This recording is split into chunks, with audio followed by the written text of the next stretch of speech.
Welcome back, everybody. I hope you are suitably refreshed and ready for the second half of this afternoon. Our next speaker is Carolyn Shread. Carolyn is senior lecturer in French at Mount Holyoke College, Massachusetts, and also teaches translation at Smith College. Carolyn has translated 10 books, including 5 by French philosopher Catherine Malabou.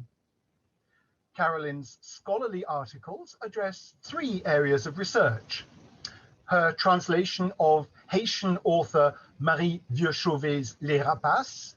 Carolyn is on the editorial board of the Haitian journal Legs et Littérature. The implications of Malabou's concept of plasticity for translation studies, which I imagine is going to be particularly relevant to her paper this afternoon. And feminist translation, for example, introducing Bracha Ettinger's psychoanalytic concept of metamorphosis as a means of rethinking translational paradigms with a feminist lens. One of Carolyn's articles on translating Vieux-Chauvet received the Florence Howe Award for Outstanding Feminist Scholarship in 2012. Recent publications include Translating Feminist Philosophers in the Routledge Handbook of Translation and Philosophy, co-edited by my UEA colleague Philip Wilson, 2019, and the translation of Véronique Tadjot's novel Aimer, Fields of Battle, Fields of Love, again 2019. So welcome, Carolyn. Carolyn's title is Plastic Perspectives on Eco-Translation. Let me share my screen.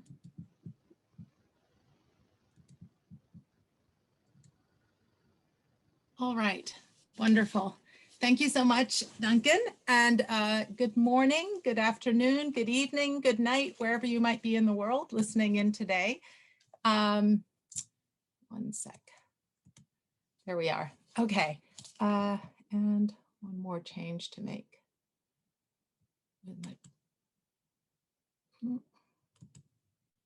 There we go. Okay, that's better. So it's a great pleasure to gather on screen as we are to celebrate, to process together one of the most significant of the many books written by Michael Cronin.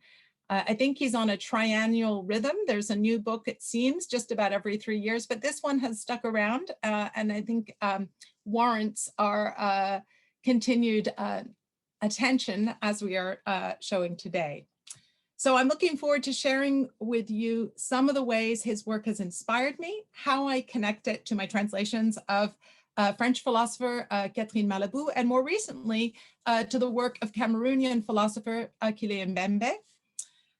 I met Michael Cronin in 2018 at the NIDA School for Translation Studies in Italy and invited him to speak at that point on the book that we're focusing on today in a lecture series and class that I teach at Smith College in Massachusetts in the US.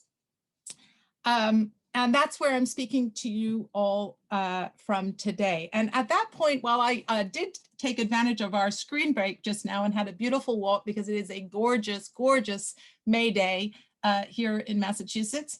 And as I was lying in the hammock, I was wondering where everybody is in the world at this conference. So I thought maybe in the chat, people might like to put where they are in the world. I know that matters to us as people interested in translation. We are particularly interested in the world. So maybe people would like to put where they are today. And I wanted also to say this in order to underline that despite my largely US accent, I'm also in translation. I'm born and bred more or less British. And so on that count, I'm all the more pleased to be speaking today at the British Center for Literary Translation. It's about as close as I've gotten to getting back home since 2020, January 2020. So as I said, Michael Cronin, in fact, spoke at Smith College twice, once in person and then once virtually. His first talk in the spring of 2019 was entitled The Great Dérangement, Translation Studies and Future Ecologies.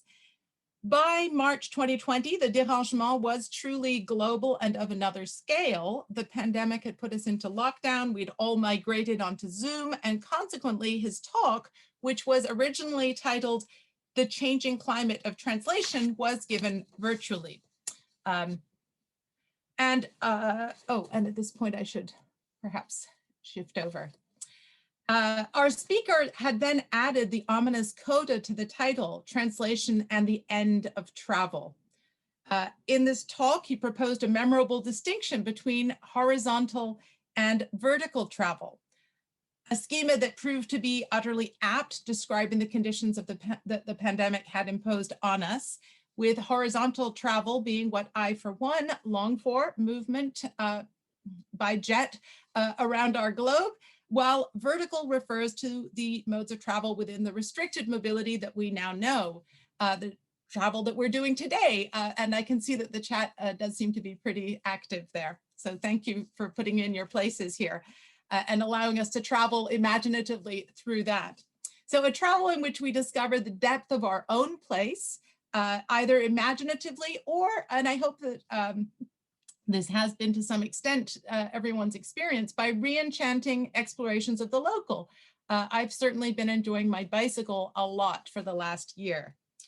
So even as we might be freed from the guilt of flight shaming and our terrible carbon footprints, Cronin recalled that, as he writes in Eco Translation, there is nothing virtual about the ecological impact of the virtual. So data storage, devices on which we depend for events like this, all make terrible demands on the planet in terms of electrical resources and raw materials. And that's something that we really need to bear in mind. In case you are wondering about the illustration on this slide, this is a lungfish. And we'll hear more on an amphibian fiction moving from water to land later on in this talk. For now, I just wanted to start with 3 bird songs. The first, I have to thank a student at Smith College, Glenda Perez, for sharing this photo and this recording with me. And let's just hear it.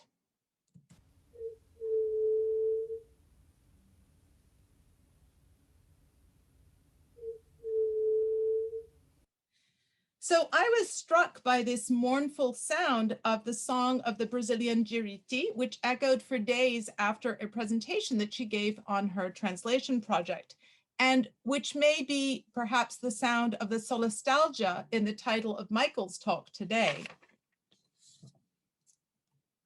My second bird song is that of the male Australian regent honeyeater, a bird that is losing its ability to learn its song and hence to find mates due to the decrease in numbers spread across vast expanses as their natural habitat is destroyed. So these birds can no longer learn the songs from mature birds of their own species. Instead, they're learning other songs which fail to draw attention of females. So like human languages faced with extinction, the bird song too is dying out. And let's just listen to this for a moment.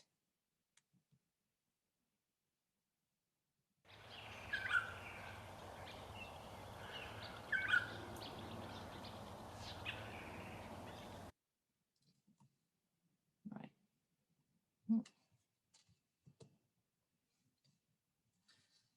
My third bird song is in fact gone and exists only digitally as a recording. Since the Hawaiian kauaʻiʻoʻo bird is extinct, we are left with the haunting virtual replica.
So as we contemplate human language loss, hearing the Kauai'o'o and listening to Zoom recordings of events all over the planet, I wonder how we are perpetuating English hegemony on screen.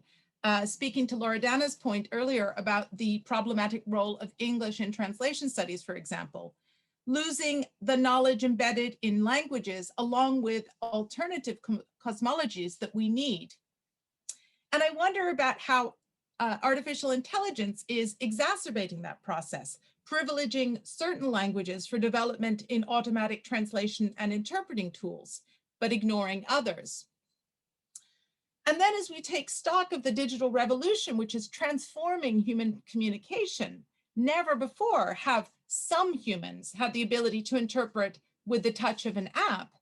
As digitization and its computational calculations touch every aspect of our planet, there is an urgent need for us to talk, listen, translate, think together as we're doing today.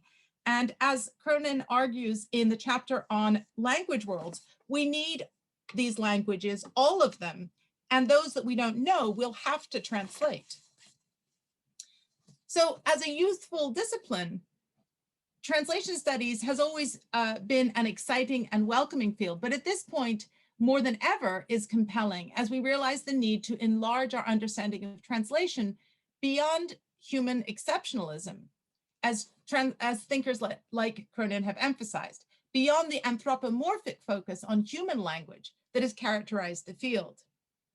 In his 2019 A Biosemiotic Theory of Translation, South African theorist Cobus Maurer, thinking translation as semiotics, makes a strong argument that we need to acknowledge the linguistic bias that has defined our field. I think that arts and interest in intersemiotic translation have begun to shake that up a little bit, but it's still very prevalently there. So like Cronin, Maurer encourages us to explore new challenges, such as interspecies translation.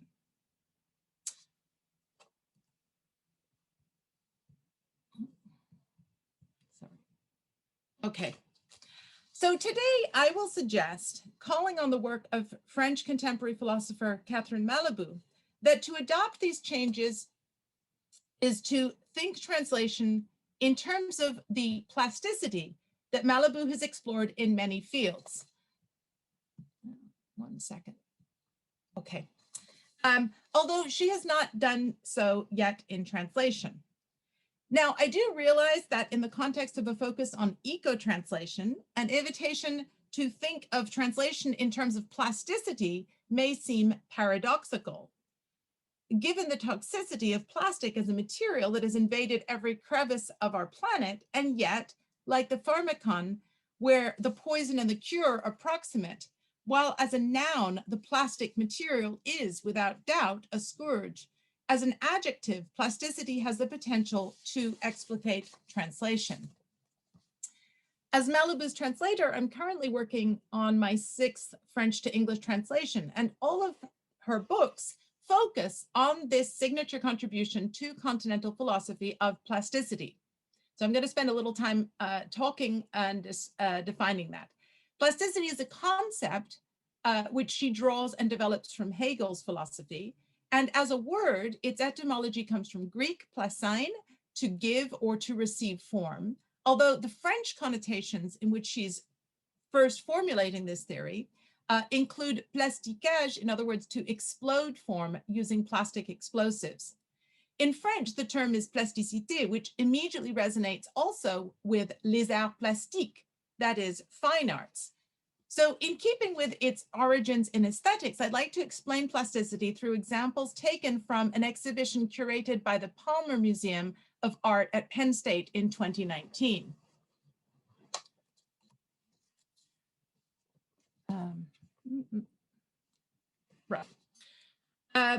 So viewing this exhibition of artworks by 30 artists, all working with plastic, I couldn't help read it except through Malabou's plasticity.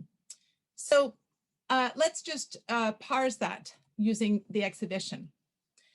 So some of the pieces were exemplary of bestowing forms, such as this one here.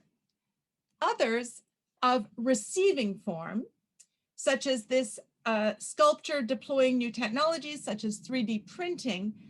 In material speculation ISIS, there is a reclaiming of ancient artifacts that were destroyed by ISIS in 2015 by printing a reproduction of a 2,000-year-old sculpture, which is embedded with a flash drive, you can see it at the front, that documents its history. Another connotation is exploding form. Since while plasticity is clearly creative, it also has destructive capacities, as exemplified in Chris Jordan's famous photographs documenting the ruinous impact of plastic on animals. Oops. So these modes of change, bestowing, receiving, destroying form, are integral to plasticity, but there are other resonances, such as the one shown here with Saint Orlan, whose self-fashioning in performance uses live plastic surgery to interrogate canons of female beauty. Increasing plasticizing of the body through both environmental contaminants and deliberate bodily transformation, such as described perhaps by Paul B. Preciado in Testo Junkie, Sex, Drugs, and the Biopolitics of the Pharmacopornographic Era, speak to the urgency of the need to think through plasticities in our own physical form. French literary critic Roland Barthes analyzed these emergent plasticities back in 1957, in the last century, in his collection of ideological critiques, Mythologie, in which he wrote a prescient 3-page essay on plastic. He writes, in spite of its having Greek shepherds' names, polystyrene, phenoplast, polyvinyl, polyethylene, plastic is an essentially alchemical substance. Plastic is the very idea of its infinite transformation. It is a shaped substance. What was myth in the 1950s has since become reality.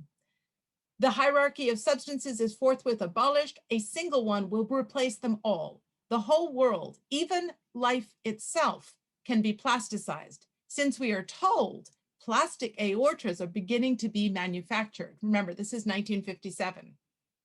In a more recent book, Plastic, A Toxic Love Story, published in 2011, Susan Frankel explained, by 1979, production of plastics exceeded that of steel. In an astonishingly brief period, plastic had become the skeleton, the connective tissue, the slippery skin of modern life. This relationship between plasticity and life is at the heart of my discussion today. Another very powerful resonance derives from contemporary discoveries in neuroscience, and indeed confronting plasticity in the arts with scientific research in neuroplasticity is right at the heart of Malibu's original project. In works with memorable titles such as What Should We Do With Our Brain from 2008, and then a radical rethinking of her conclusions in that book in her 2019 Morphing Intelligence from IQ Measurement to Artificial Brains, Malibu places brain plasticity at the center of her philosophy for understanding change. In all of these domains, she builds her argument that plasticity is the motor scheme of our era. And interestingly, I've been thinking about this in terms of Loredana's discussion of the trace today, Malibu's claim is in counterpoint to Jacques Derrida's deconstructive philosophy of difference, and specifically to the graphic trace, which Malibu claims is falling into the penumbra. So just as Cobus-Marais argues against our human language bias in translation, Malibu claims that the trace is insufficient for grasping the plastic changes of our era. And it may be that we actually can find both useful. We don't necessarily have to replace one with the other. There is perhaps a relationship, since Malibu wrote her original doctoral thesis with Derrida, there's obviously a process at work there. So While translating Malibu's work, I've become increasingly convinced, and I hope that my description today will suggest the same to you, that although she herself is not discussing translation, so unlike Derrida, who did so extensively, she never has yet, her thought is germane to our field. Malibu is, above all, a philosopher of change, a philosopher equipping us to analyze the unprecedented changes we are experiencing.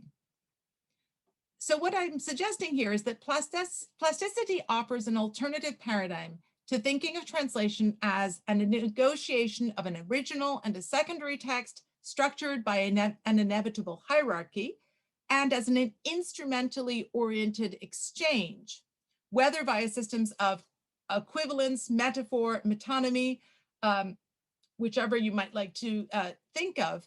From a plastic perspective, translation is a generative and even regenerative life force, a hermeneutic energy that has renewable and reparative capacities. So in other words, a change, not an exchange. And in making that shift between exchange and change, there is also something that I would like to develop in terms of an anti-capitalist move.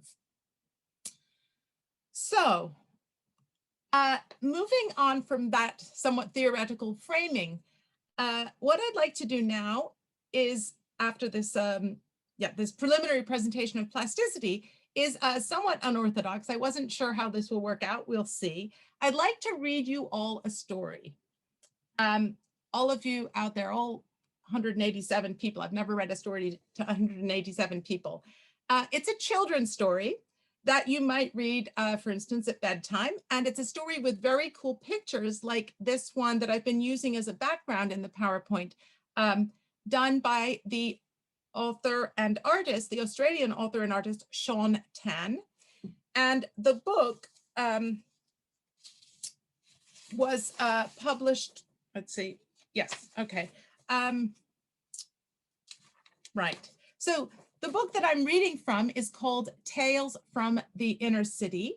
And this, you can see, is the front cover. It's a wonderful, beautiful picture. This is Pim, and this is a moonfish. He goes fishing in the sky, and he's somewhat sad when he comes back with the moonfish. That's one of the other stories in here.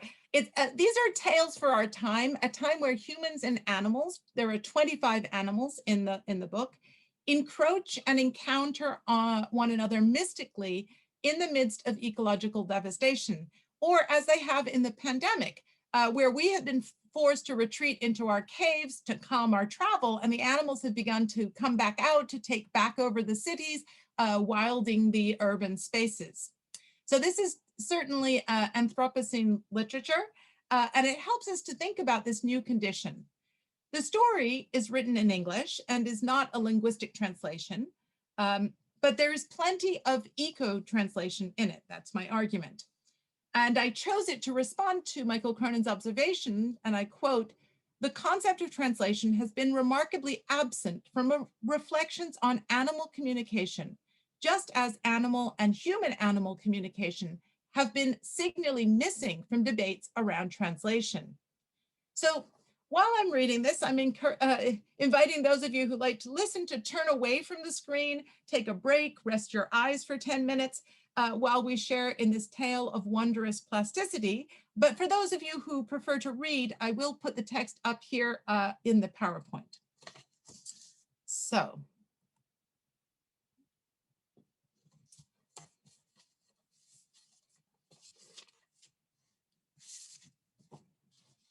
We found them in gutters, drain pipes, any place with water, which in the days after the hurricanes was pretty much everywhere. So many pooled at the foot of subway stairs as to bring to mind a failed salmon migration. But such remarkable things barely gave us pause during the cleanup. Too much had happened, too much turmoil and damage and sorrow, so that our exhausted, waterlogged hearts were immune to all marvels, and we moved through endless veils of sleet like machines, or rather like ghosts.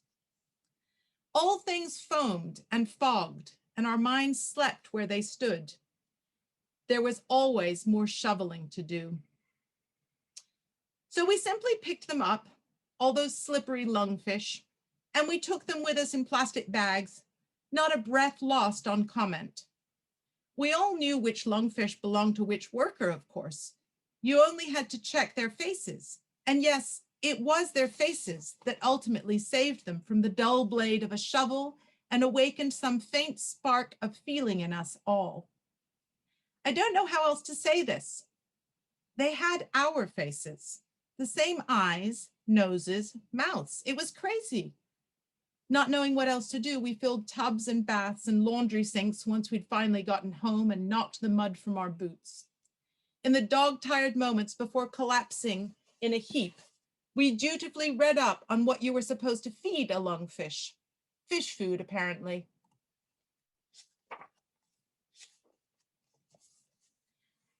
Only in the morning solitude of bathrooms did our aching heads have a moment to take them in and reel.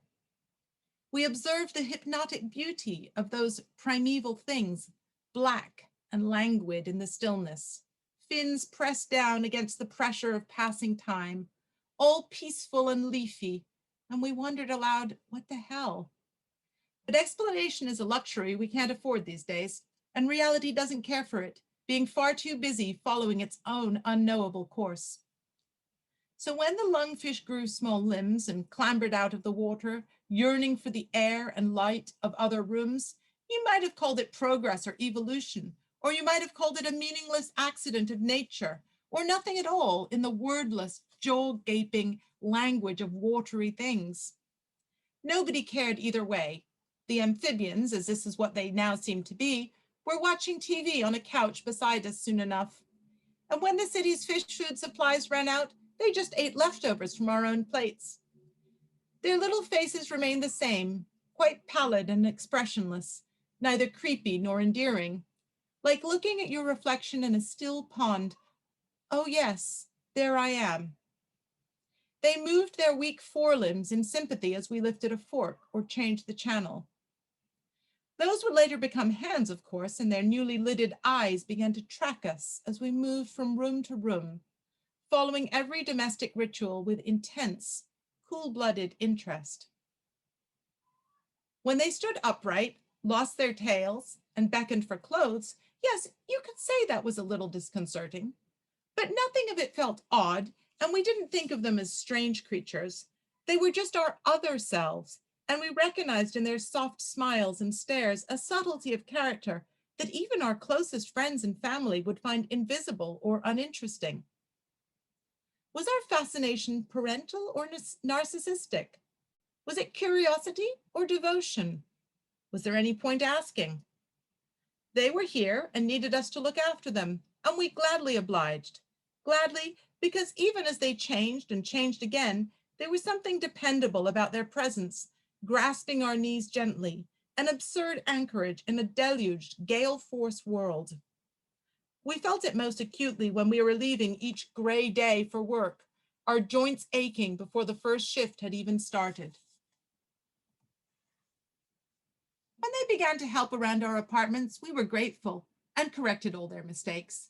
Before long, our shirts were ironed perfectly, some for the first time ever. The smell of burning in the kitchen became to be replaced with wonderful and exotic aromas. Who knew you could do such things with celery?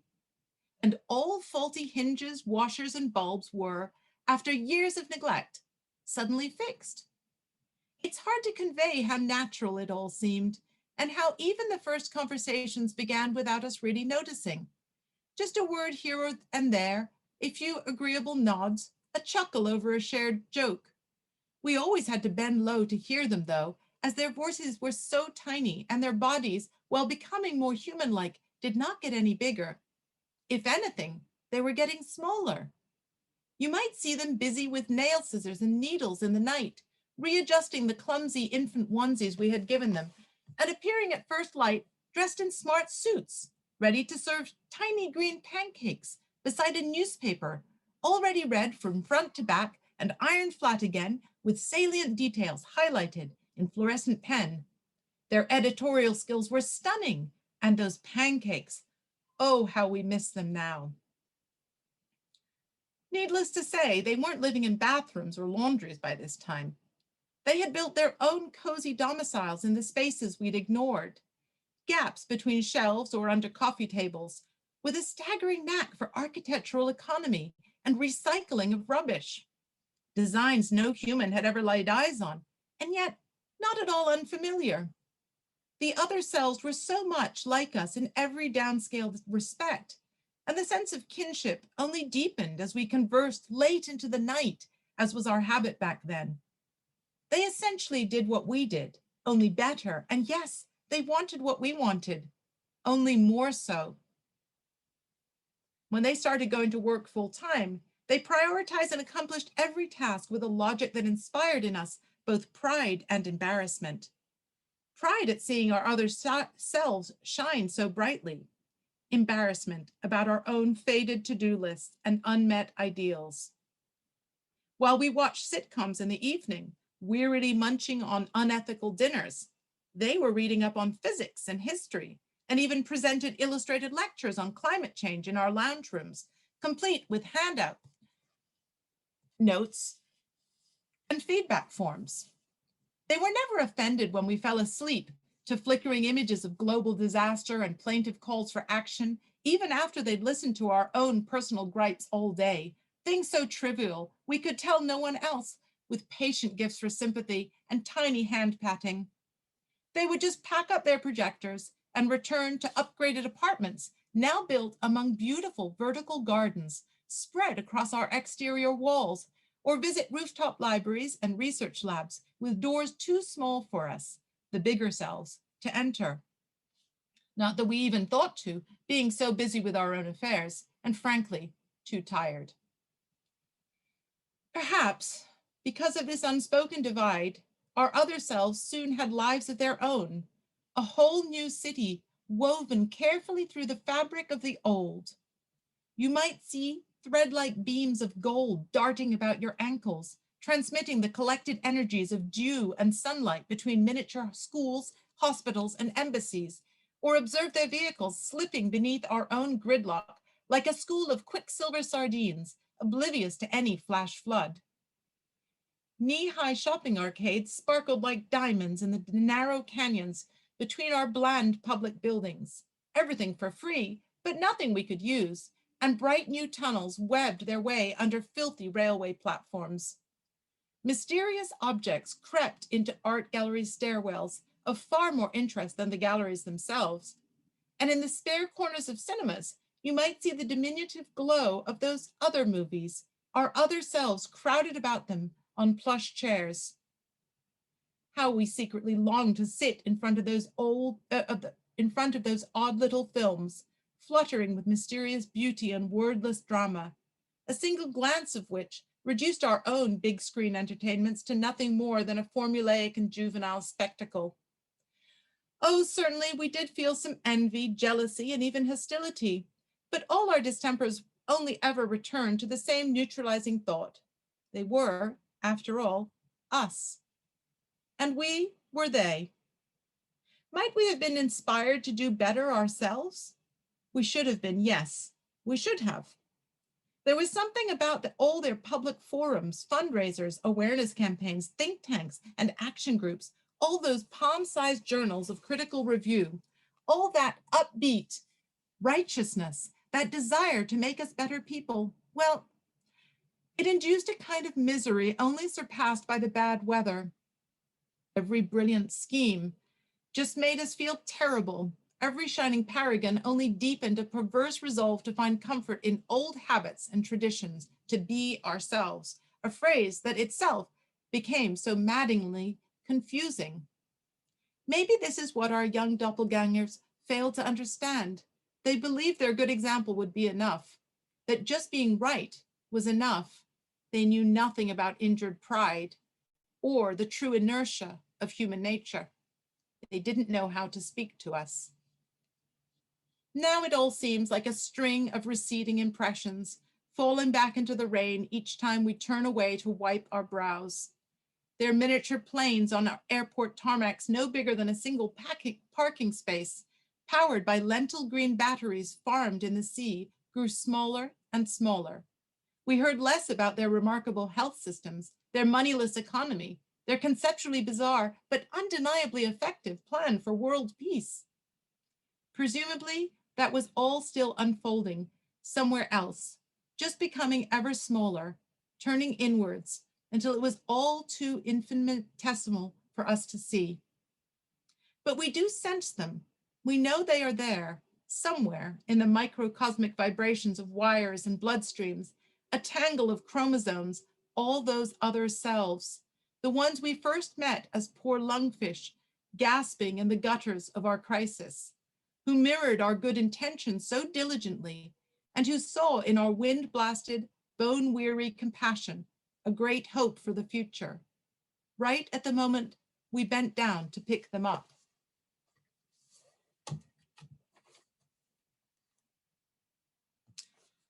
So, I hope you're not asleep yet. 2 of the 5 chapters in eco-translation are directly relevant to this story, set as it is in the context of established climate change crisis, in the days after the hurricanes, the floods that Frederica was talking about in the first talk this morning. So those chapters are chapter 1 on paying attention and chapter 3 on translating animals.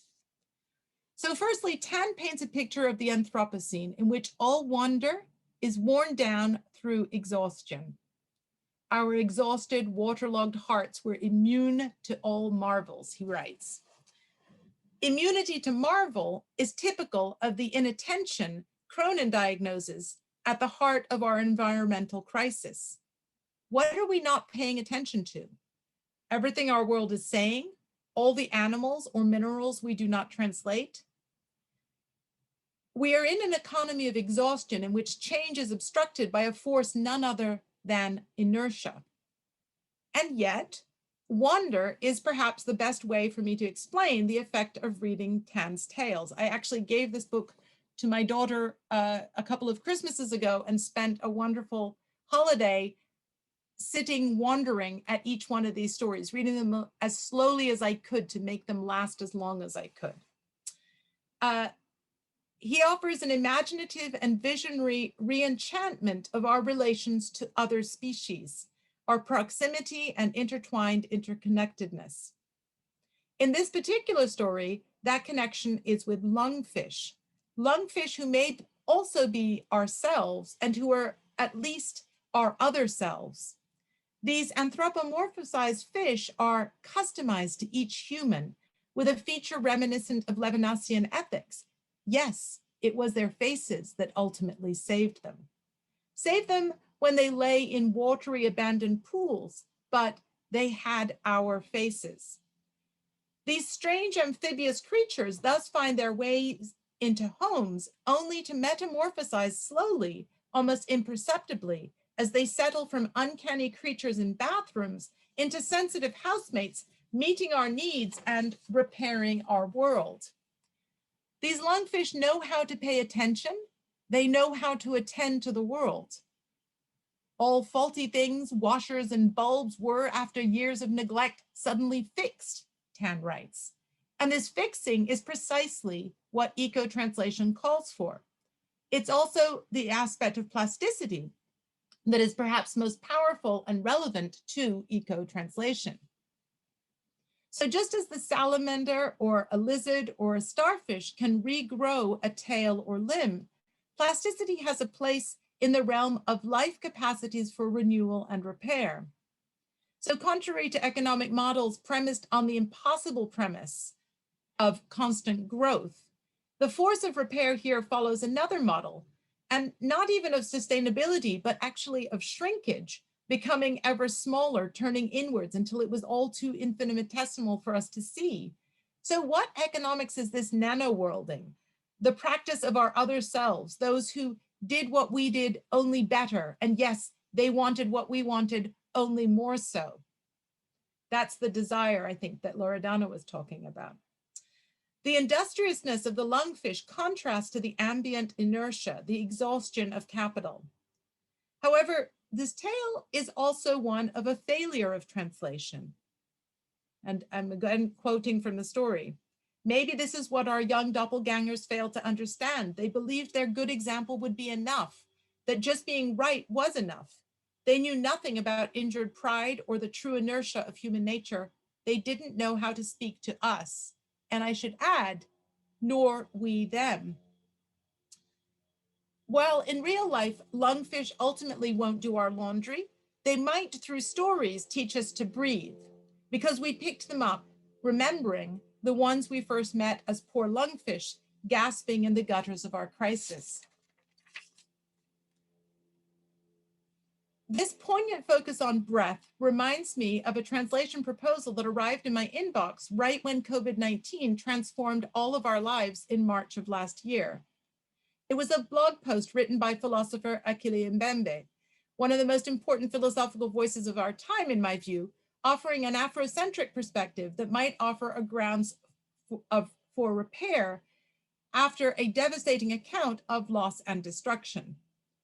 So in English, the title of his piece became The Universal Right to Breathe. And it was a contribution to a series of entitled Posts from the Pandemic published by Critical Inquiry.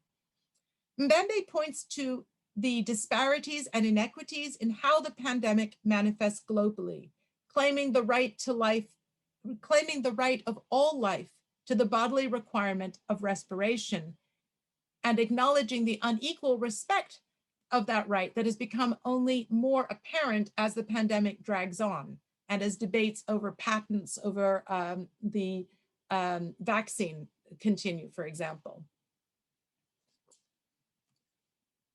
So Mbembe is known for his 2019 book, Necropolitics, which is a damning critique of who lives at the cost of whose death.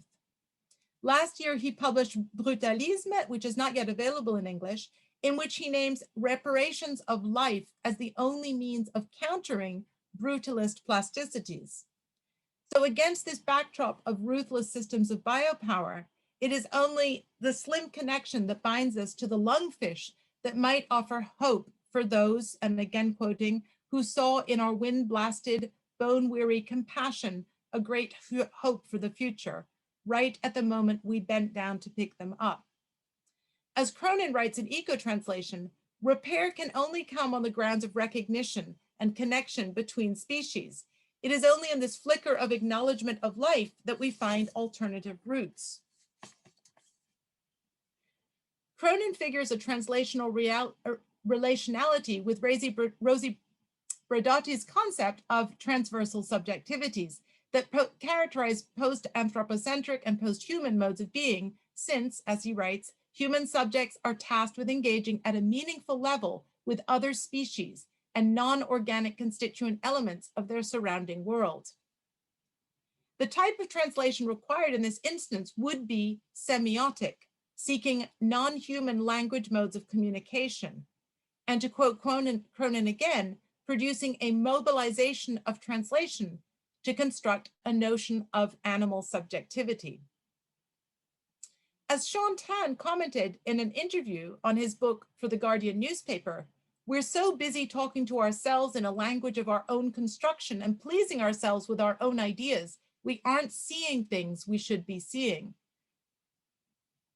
We desperately need to learn other languages and other modes of communication and to translate their messages. So like Cronin, who points out that there is nothing inevitable about choices that are environmentally destructive, and that comment might interface with Federico's discussions of what is an unnatural disaster. Mbembe concludes his recent Brutalisme with a vision of alternatives. Tant d'autres voies s'ouvraient à nous, nous aurions pu emprunter tant d'autres chemins. Rien, en effet, ne nous condamnait à échouer sur ces bords. I think that Mbembe and Malibu have much to say to one another and hope to bring together the Brutalisme Mbembe diagnosed in 2020 with Malibu's Plasticity as answers to the condition of environmental degradation Cronin describes in Eco-Translation, showing how translation plasticity is a process at the crux of our possibilities. Mbembe himself points to this to this in his articulation of l'être fabricable dans un monde fabriqué. As I said, this book has not yet been translated, but I wonder whether we could translate this phrase as the plastic being in a plasticized world.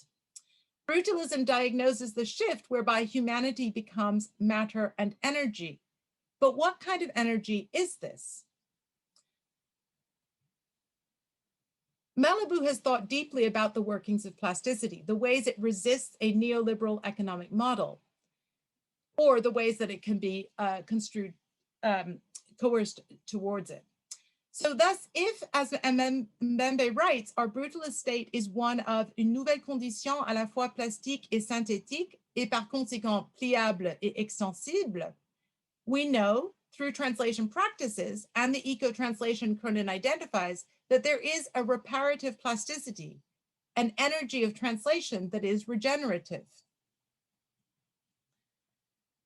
He gestures towards this in eco-translation, writing, if we are defined in part by the type of energy that we consume, might we think again about how translation itself is both complicit in the production of particular types of energy, but also how translation is itself a form of energy that drives political, economic, and cultural systems. And if that's the case, the fact that we are not translating means that we are not generating the energy that we need to face environmental crisis. This approach resonates with the work of another important translation scholar, Barbara Cassin, editor of the Dictionary of Untranslatables, a philosophical lexicon, published originally in French in 2004 and then translated in 2014. As Cassin, in English, it's been in many, many other languages. As Cassin explains, challenging the assumed borders between languages, whenever we translate, when we thus move between languages, we de-essentialize. There are energiae or energies at work and not simply erga or finished works. What we find with translation is a kind of nesting, emboîtement of energiae. The challenge then is to think against the extractivist logic that focuses on the ore of the original to see how translation offers a renewable resource on account of its plasticity. Ultimately, as Jennifer Wagner-Lawler, who was one of the co-curators of the Plastic Entanglements exhibition with which I started to explain Malibu's plasticity, as she puts it, in plasticity, there is a utopian horizon. She has written extensively about the relationship between plasticity and utopia, arguing that utopia is not a time or place or an ideology. It is the capacity for radical change. Its plastic nature makes utopia not just resilient, but possibly even reparative. This utopian horizon is also found in eco-translation, which opens with the utopian promise of translation. So despite the deep dismay, loss, despair, and environmental devastation acknowledged in this talk, I'd like to end on this note of optimism of a possible translational future, knowing that as translators, we are all familiar with the experience I described in my note accompanying the universal right to breathe. There's no reading more intimate than a translation, a bodily intimacy that adopts the rhythm of the lungs, the pulse of the heart, the coursing of the blood through the text, to the point that we ask, whose breath is it anyway? Whose breath is it anyway?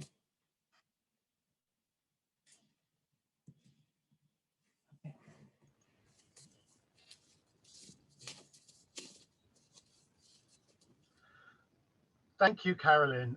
Wow.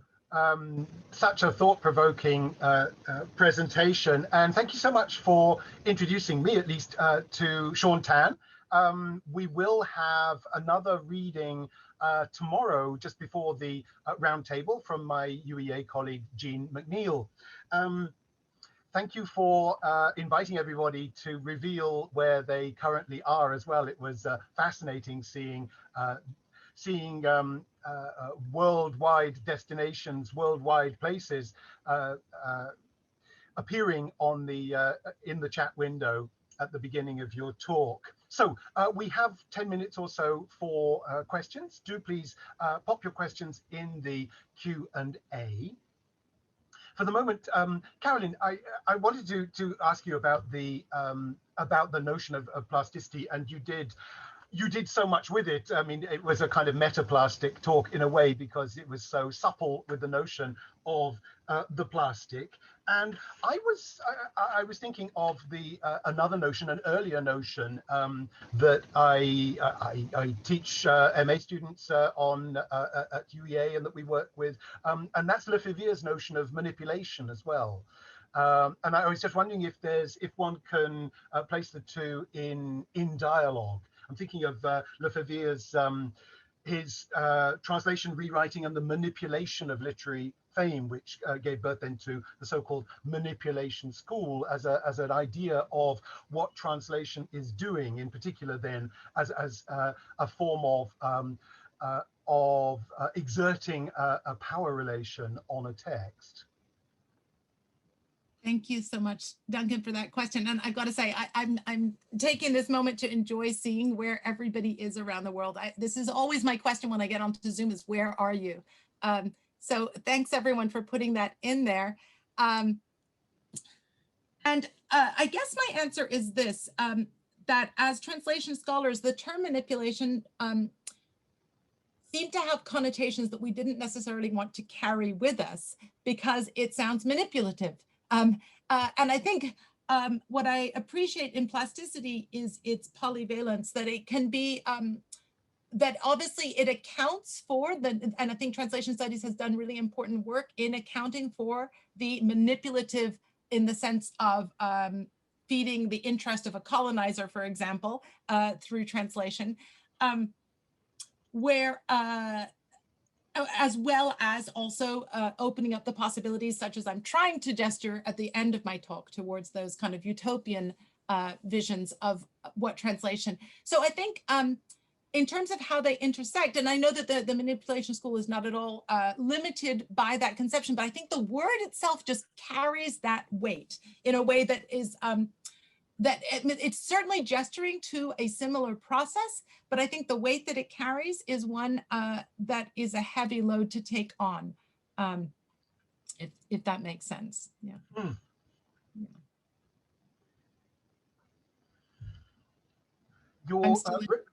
I'm still enjoying looking at where everybody is in the world. This is about as close to travel as we get right now, right?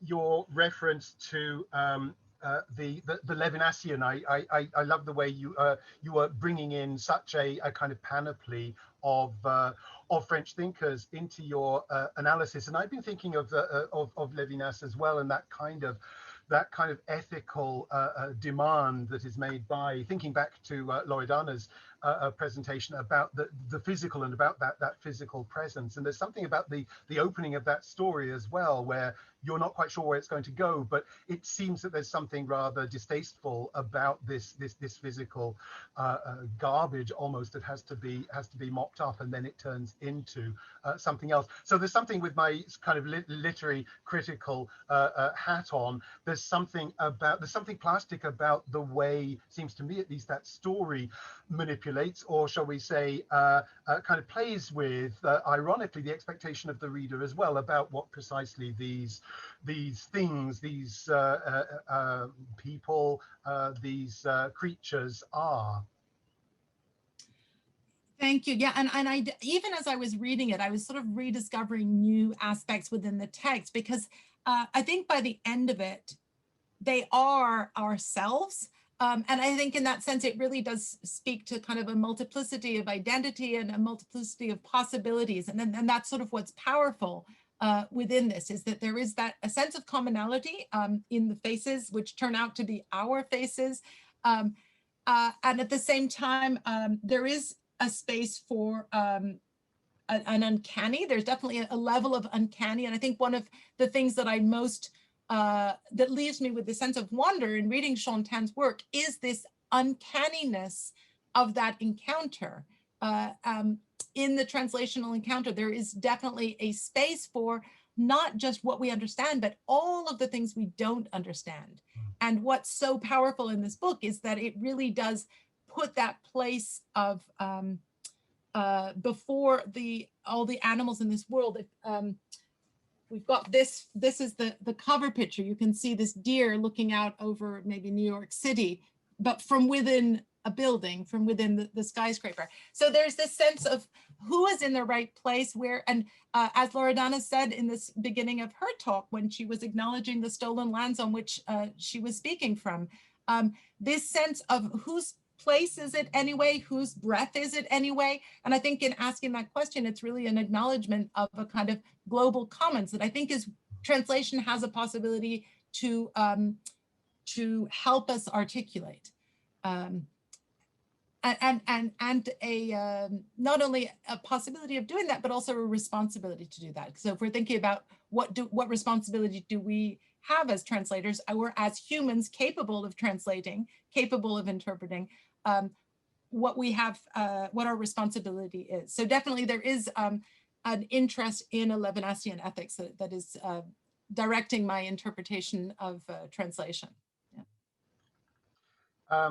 A question that's come through in the Q&A from, I think it's JT Hom. I'm worried that the notion of plasticity can be warped into a way of plastering over the senses of loss and gap, signified by the mournful bird song you played in the beginning.